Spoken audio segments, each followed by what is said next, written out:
인천에서 벌어졌던 맘카페 사기 사건은 보통 상식으로는 믿기 어려운 미스터리 투성인데요.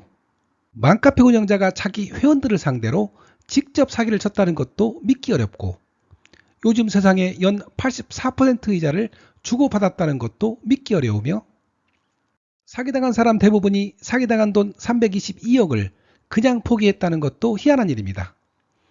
대체 인천 맘카페에서는 어떤 일이 벌어졌던 것일까요? 인천에 살고 있는 P씨는 2019년 11월에 맘카페를 열었는데요. 품질 좋은 요양품을 싸게 팔아서 젊은 부부들에게 인기를 얻게 되었고, 입소문을 타면서 회원수가 순식간에 15,000명까지 늘어났습니다. 회원수가 늘어나자 P씨는 기다렸다는 듯이 사기 행각을 시작했는데요. 첫째는 상품권에 투자하는 방식이었습니다. 회원들이 상품권에 투자를 하면 3, 4개월 후에 10 내지 39%에 해당하는 추가 상품권을 주거나 현금을 지급하겠다는 것이죠. 둘째는 현금에 직접 투자하는 방식이었는데요. 현금 투자를 하면 월 7% 이자를, 연으로 치면 무려 84%에 달하는 이자를 지급하겠다는 것입니다. P씨가 제안한 두 가지 투자 방식은 처음부터 높은 이자를 앞세워 사람들의 돈을 끌어모은 후 사기를 치기 위한 수법이었던 것입니다. 보통 이런 비정상적인 이자를 누가 준다고 하면 우리는 상대방이 사기꾼은 아닌지 의심하게 되는데요. 그런데 왜 사람들은 P씨를 믿고 돈을 맡겼을까요? 더욱 이상한 것은 사기를 당한 사람들은 돈에 대해서 아주 잘 알고 있다는 똑똑한 사람들이었다는 것입니다. 그 중에는 TV에서 재테크 달인이라고 소개되었던 사람도 있었고, 현직 금융 전문가도 있었으며 유명 연예인이나 정치인도 있었습니다. 절대 사기 당하지 않을 것 같은 똑똑한 사람들이 몽땅 사기를 당한 것이죠. 사기를 당한 사람들을 보면 P씨의 사기 수법이 치밀하고 고단수인 것처럼 보이지만, 사실 그녀의 사기 수법은 너무나 단순하였는데요. 바로 특별한 사람에게 특별히 높은 이자를 주겠다는 말에 다 속아 넘어갔던 것입니다. 그렇다면 P씨에게 사기를 당한 사람들은 왜 자신을 특별하다고 생각했을까요? 그것은 P씨가 특별하게 대해주었기 때문이었는데요. 그 첫째 대상은 바로 맘카페 회원들 중에서 최상위 등급에 속한 사람들이었습니다.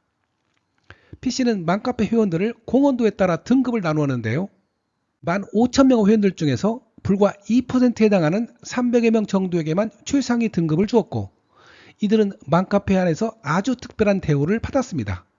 그리고 이들에게만 특별한 사람들이니 특별히 높은 이자를 준다는 명목으로 고수익 상품권 투자를 권유했던 것이죠. 최상위 등급에 속한 회원들 입장에서 본다면 자신은 특별한 그룹에 속해 있는 특별한 사람들이기 때문에 연 30% 이상의 높은 이자를 받을 수 있는 기회가 주어진 것이라고 생각했던 것이죠. 그리고 이런 기회를 놓치지 않기 위해서 많은 투자를 하게 되었습니다. 그 다음으로 P씨는 최상위 등급보다 더 특별한 그룹을 추가로 만들었는데요. 그것은 바로 비공식적인 사적 그룹입니다. 사람들은 비공식적이면서 사적인 관계를 더 특별하게 여긴다는 심리를 이용한 것이죠.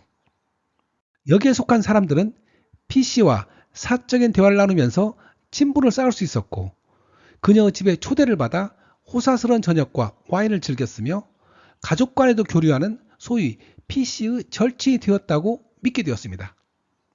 P씨도 이에 걸맞게 이들이 상품권 투자를 할 경우에는 39%의 이윤을 안겨주었습니다.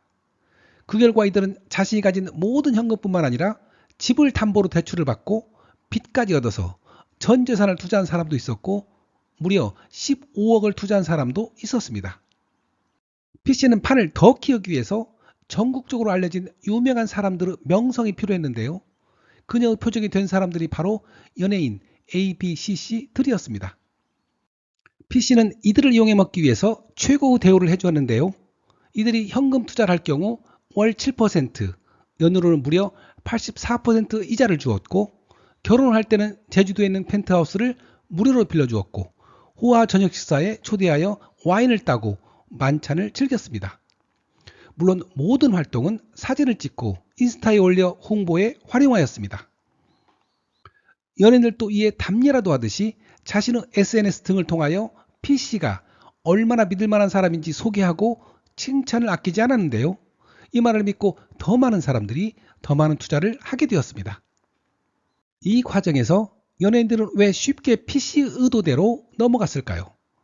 그것은 바로 연예인들이 기본적으로 가지고 있는 자신은 특별하다는 의식 때문이었습니다.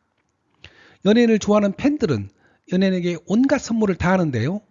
PC가 주는 혜택도 이와 같은 맥락으로 생각했던 것이죠. PC가 행한 사기 방식은 펀지 사기, 즉 돌려막기였기 때문에 언젠가는 비극적으로 끝나게 되어 있었습니다. 결국 PC는 약속한 돈을 점점 주기 어려워졌고 사람들은 그녀를 경찰에 고소하였으며 그녀가 구속되는 것으로 사기 행위는 끝나게 되었습니다.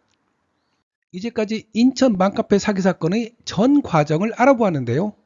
300여 명이나 되는 사람들이 PC에게 사기를 당한 이유는 너무나 단순했습니다. 바로 자신은 특별하기에 특별히 높은 이자를 받을 수 있다고 생각했기 때문입니다. 하지만 이런 생각은 참으로 위험한 착각입니다. 아무리 특별한 사람에게도 이자를 높여줄 수는 없는 것이죠. 한번 생각해보면 금방 알 수 있는데요. 세상에 둘도 없는 친구에게도 부모 자식 간이라도 1년에 84% 이자를 주는 것은 불가능한 것이죠. 따라서 그 누구라도 당신은 특별하니까 높은 이자를 주겠다고 제안을 한다면 이런 사람은 더 이상 생각할 것도 없이 무조건 사기꾼으로 보고 단호히 거절해야 할 것입니다. 사기꾼의 생각에 대해서 오늘 말씀드릴 내용은 여기까지입니다. 오늘 동영상이 사기꾼으로부터 자신을 보호하는 데 도움이 되었다면 구독과 좋아요 꼭 부탁드리겠습니다. 저는 생각 메커니즘의 황서문이었습니다. 그럼 다음 시간에 더 좋은 내용으로 찾아뵙겠습니다. 안녕히 계십시오.